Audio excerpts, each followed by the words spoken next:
For many people, September 7, 2012 was a turning point in their lives. It was the date of an unusual event that breaks normal experience.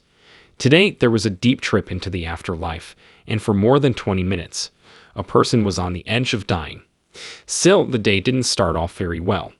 It was a first date, an event that seemed normal but was full of hope and expectation. The day began with usual routines, getting home from work, taking a shower, and getting ready for the evening. But on the way to the date site, things went in a bizarrely dark direction. For someone who had always had a strong dislike for spiritual things, what seemed like an endless stretch of nothingness turned into an overwhelming experience that made them beg God to help them. In the middle of this terrible sadness, something amazing happened. From the incomprehensible darkness came a light that was so bright it was blinding. But this light wasn't just something I saw, it was a deep feeling of love and warmth that didn't depend on anything. As the bright light started to fade, a person appeared out of the luminescence. It was an unexpected meeting with a loved one who had died. The person came across the loved one in this otherworldly place, which shocked them because they had previously believed that people who killed themselves were sent to hell for all time. The revelation came with a moving explanation. Every soul does face a personal reckoning, but it is not a fiery punishment. Instead, it is a mirror of what they did on earth. The person found out that the darkness they were feeling wasn't a place in hell, but a deep state of spiritual reflection. The person who died said that this personal reckoning was due to actions and attitudes during one's lifetime. Being bitter and angry at people you care about, having problems with your religion, and having problems within yourself were the real signs of your own hell. What I learned from this life-changing experience challenged my ideas and gave me a fresh look at spiritual effects and redemption.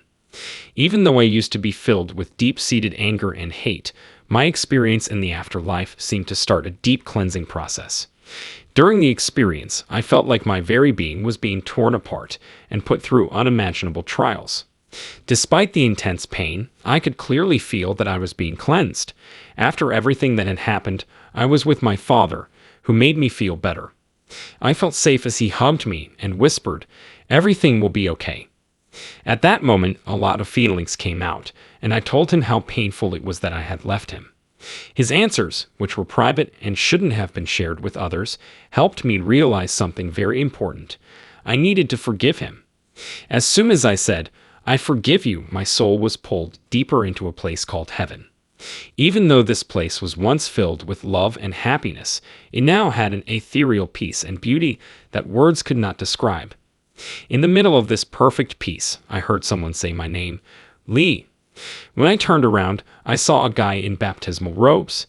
He had blue-green eyes, long hair, a brown beard, and a brown mustache. This person was actually Jesus. Jesus talked to me through telepathy. His mouth didn't move. He told me that his father had a plan for my life and that I needed to come back to carry it out.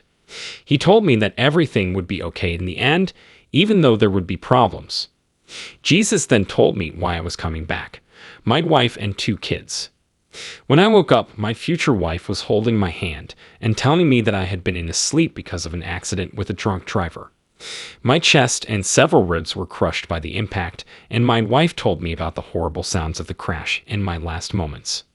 The doctors didn't understand how I was able to stay alive, but I do. If I had given up and not turned to God, I think the end of my life would have been different. And that's the main point.